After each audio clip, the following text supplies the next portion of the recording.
BFM Business et Tech Co présente De quoi je me mêle, François Sorel. Voilà, pour la deuxième partie de ce De quoi je me mêle, eh bien, on va vous raconter la résurrection d'une marque que les plus anciens d'entre nous ont connue, forcément. Si je vous dis Thomson, ben voilà, Thomson, pour beaucoup d'entre nous, ça évoque les télés des années 80, les grosses vieilles télés, mais pas que, hein. Thomson, c'était dans divers domaines, hein, de l'électronique et peut-être même de l'électroménager, je pense aussi, à l'époque. Voilà, une marque qui, évidemment, avec l'arrivée, la concurrence effrénée, a failli disparaître. Elle a été un petit peu démantelée, cette marque-là. C'est pour ça qu'aujourd'hui, vous trouvez des ordinateurs Thomson, en fait. Mais les ordinateurs Thomson, c'est une boîte qui a racheté, en fait, la licence Thomson. Ce qui est intéressant, c'est qu'aujourd'hui, Thomson revient dans le domaine de la télé.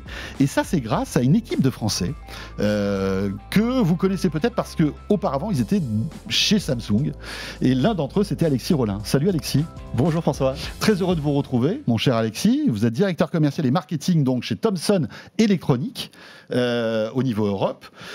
Et j'aimerais que vous me racontiez quand même cette histoire, parce que c'est intéressant. Vous étiez avant chez Samsung, vous avez décidé de quitter l'entreprise pour refaire vivre Thomson, c'est ça ? C'est ça, c'est un très beau projet. Thomson, c'est un projet humain, un projet auquel on a voulu donner du sens. Puisqu'aujourd'hui, le marché électronique de la télé que je connais bien, comme vous dites, j'ai travaillé dans quelques entreprises avant, est parfois peut-être drivé trop par l'innovation pour l'innovation, par la technologie que le consommateur va pas forcément comprendre, en tout cas pas tous les consommateurs, et on a voulu remettre l'usage au centre un peu du débat pour des consommateurs qui ne sont pas à la recherche du produit ultime en termes de dernière avancée technologique, ceux qui n'ont pas envie de mettre 2000 € dans un téléviseur, mais qui veulent un beau produit, innovant, avec les dernières innovations, simple à l'usage, de qualité et fiable. Et c'est là où le projet Thomson veut se différencier par une approche vraiment résolument humaine d'une entreprise européenne, parce que Thomson reste en européen, et c'est assez rare dans ce marché électronique, oui, avec des produits très orientés sur l'usage et qui essayent aussi d'avoir un impact sur nos sociétés et sur la manière dont on va aujourd'hui exister sur ce marché. Comment ça se passe, les coulisses ? Comment on décide de reprendre la licence Thomson ? Parce que ça s'achète à qui ? Comment ça marche, ce truc-là ? Les coulisses, c'est l'envie de personnes, de différentes personnes dont je fais partie, qui ont envie de redonner un peu de sens à leur projet. Thomson n'existait plus dans le domaine de la télé, si ? Thomson n'existait quasiment plus, puisque, pour faire la genèse, donc Thomson, marque historiquement française, oui, fondée en 1893, donc il y a quand même un petit peu de bouteille, qui a été, dans les années 70, 80, 90, un des fleurons de l'industrie technologique française. Il y avait plusieurs centaines de milliers d'employés en France, et puis les choix industriels ont fait que l'histoire de Thomson a malheureusement un peu périclité. Mais je pense que même dans votre audience, il y a quelques anciens qui ont travaillé chez Thomson qui doivent peut-être avoir ça en tête, et c'est beau souvenir de cette belle entreprise française. Ça a été, au début des années 2000, racheté principalement par TCL, entreprise chinoise qui voulait s'implanter en Europe et qui a utilisé le savoir-faire de Thomson, industriellement parlant, mais aussi les équipes. Parce que je pense qu'il devait rester des brevets, des choses comme ça. Il restait beaucoup de choses encore qui étaient disponibles et qui l'ont utilisé pendant de nombreuses années. Et au fur et à mesure que TCL est devenu suffisamment fort, ils ont plus envie ou besoin d'utiliser la marque Thomson. Et nous, avec Stéphane Cotte, ancien patron de Samsung France, avec d'autres personnes, dont des industriels, on a vu l'opportunité de se dire, sur ce marché où finalement on a beaucoup de produits qui sont identiques, qui apportent les mêmes designs, les mêmes caractéristiques au même prix, est-ce qu'il n'y a pas une carte à jouer d'une marque européenne qui est plus proche de ses consommateurs et de ses usagers pour en faire une offre de produits additionnels, complémentaires, pour des personnes qui cherchent des choses un peu différentes, au bon rapport qualité-prix, et qui est clé pour le positionnement de Thomson. C'est vraiment le bon produit, innovant, fiable et de qualité qu'on va pouvoir garder longtemps. Donc pas du très haut de gamme, c'est ça ? Ça monte en gamme, mais on cherche quand même à contenir le prix dans toutes les innovations qu'on va travailler, à apporter le bon produit au bon prix. Alors, vous êtes spécialisé dans la télé, c'est ça ? C'est ça. C'est un marché compliqué, la télé, aujourd'hui. C'est un marché compliqué, mais très finalement concurrentiel, qui est arrivé à saturation. Un nouvel entrant comme ça, il faut remonter les manches, non ? Il faut remonter les manches. Alors, je ne vais pas vous cacher que quand on est arrivé voir nos partenaires distributeurs qu'on connaissait un peu, même certaines personnes des médias nous ont dit « mais vous êtes fous, ne vous lancez pas là-dedans, vous n'y arriverez jamais ». Et en fait, on a raconté notre histoire. Cette histoire sur ce qu'on prône de l'innovation utile, sur la différenciation. Et ça a plu. Ça a plu parce que ça a parlé à beaucoup de gens de se dire « ah oui, ça c'est intelligent, ah oui, c'est pas idiot ». Et on a commencé par se positionner sur des marchés un peu de niche, comme des téléviseurs 12 volts, puisqu'il faut savoir que surtout post-Covid, le marché des camping-cars a explosé. Aujourd'hui, c'est 100 000 camping-cars par an en France qui se vendent et qui sont quasiment tous équipés de téléviseurs. Et il n'y a plus aucune marque importante qui fournit des télé 12 volts. Donc là, on dit, écoutez, nous, on va faire une offre. On y va. On y va.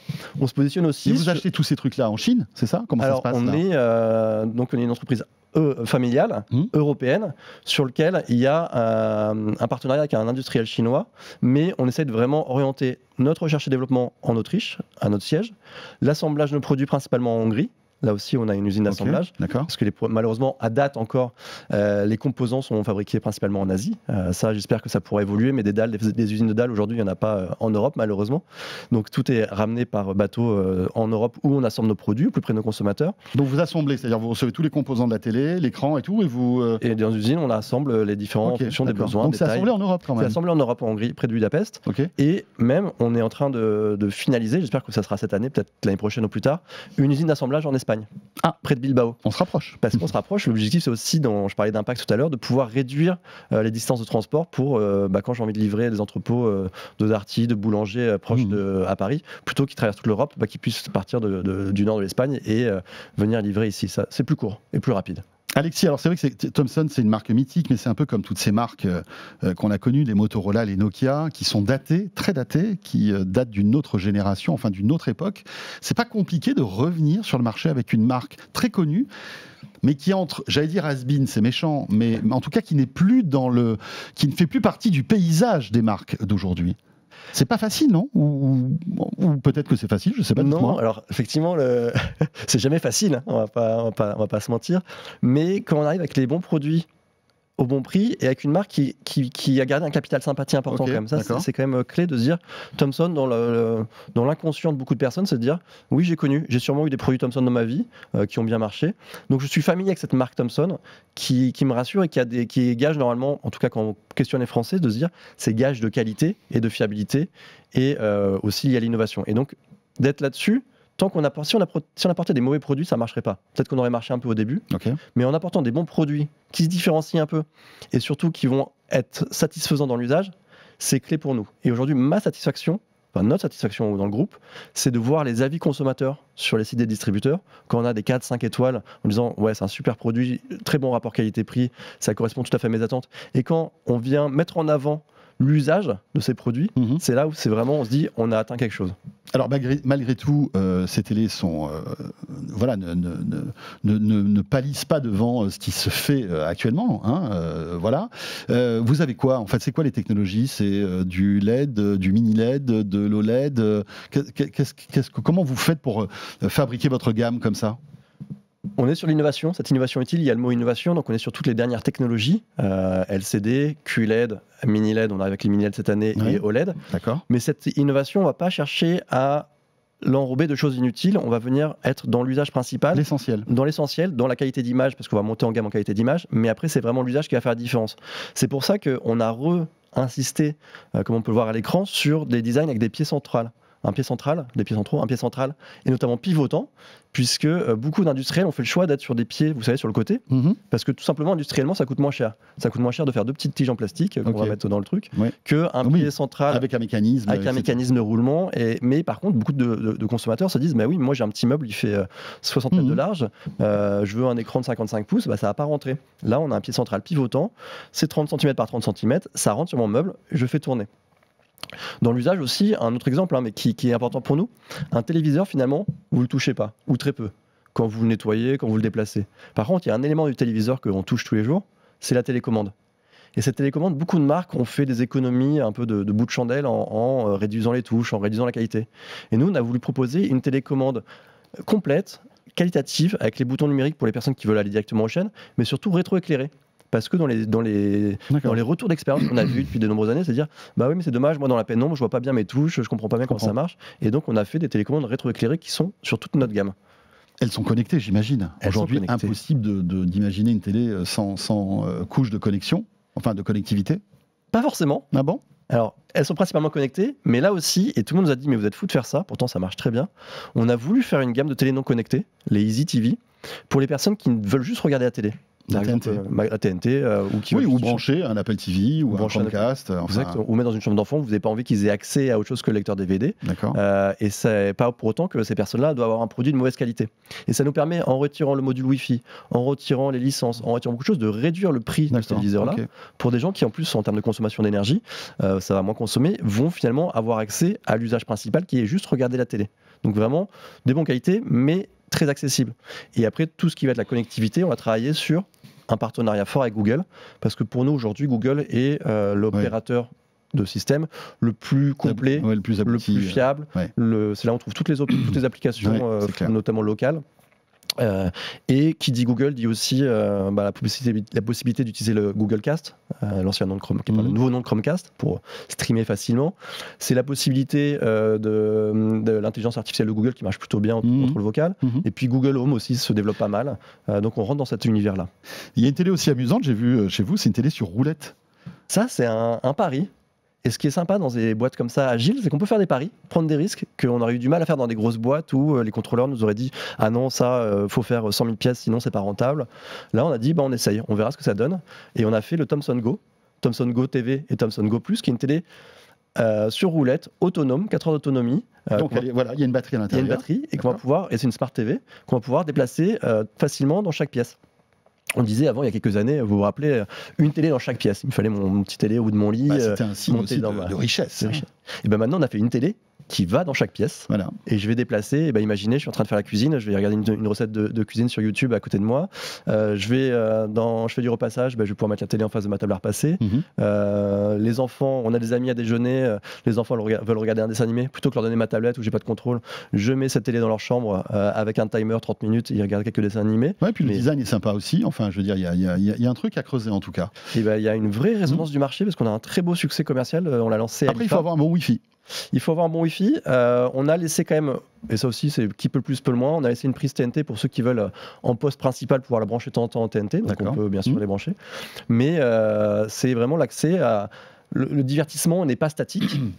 Les écrans de smartphone, tablettes sont parfois un peu petites. Un 32 pouces, c'est plus agréable de regarder son contenu chez soi, au bout de son lit, un épisode sur une plateforme n'importe quelconque, mais c'est plus sympa de le regarder comme ça sur son écran. L'idée aujourd'hui, c'est que vous faites des télés, mais vous voulez un peu élargir votre spectre, proposer d'autres produits, ou alors non, pour l'instant, on se concentre sur la télé? Non, tout à fait. On a élargi déjà notre spectre. Notre métier historique, c'est la télé, mais on s'est développé sur d'autres catégories. Et c'est des catégories qui vont aussi s'appuyer un peu sur cette notion de sens dont je parlais tout à l'heure, puisqu'on fait par exemple des passerelles multimédia, comme des Chromecast par exemple. D'accord. Toujours sur Google, parce que ce partenariat avec Google. Et ce qui est intéressant, c'est qu'on est finalement la seule marque de télé à faire ça. Pourquoi ? Parce que c'est assez antinomique avec le besoin de vendre des télés. Puisque quand vous achetez ça, souvent vous prolongez la vie de votre téléviseur de quelques années, puisque la qualité d'image marche, mais vous n'aviez plus accès à vos applications préférées. Bien sûr. Et en branchant une clé, on se donne accès à cet univers de Smart TV. Et si on fait ça, c'est parce qu'on croit vraiment qu'on est pour la durabilité de nos produits. C'est aussi un petit aparté pour ça qu'on est la seule marque à garantir nos télé 3 ans, parce qu'on est vraiment dans cette durabilité. Et vous proposez des mises à jour garanties sur le temps ou pas? Alors normalement avec Google, oui, on est un peu lié à Google là-dessus, mais en tout cas, à minimum, on est dans les critères de garantie de mise à jour liés aussi aux standards et aux obligations minimales. Mais on veut aller plus loin que ça dès qu'on peut. En tout cas, c'est avec eux qu'on travaille là-dessus. Deuxième type de produit qu'on va travailler aussi, c'est les projecteurs, qu'on va lancer avant cet été, parce qu'on voit qu'il y a une vraie tendance sur des grands écrans. Des 85 pouces, des 100 pouces, même des 115 pouces maintenant, des trucs assez énormes. Sauf que dans l'usage, ces grands écrans, ils sont quand même assez encombrants. Chez soi, ça fait un truc assez gros. C'est assez encombrant en termes de transport, en termes de matériaux, et dans cette volonté d'avoir des produits durables. Est-ce qu'entre un 100 pouces qui fait 50 kg et un projecteur qui fait 2 kg, finalement, le projecteur n'est pas quelque chose qui est intéressant dans l'usage pour avoir un grand écran sans avoir les contraintes de ces produits assez conséquents.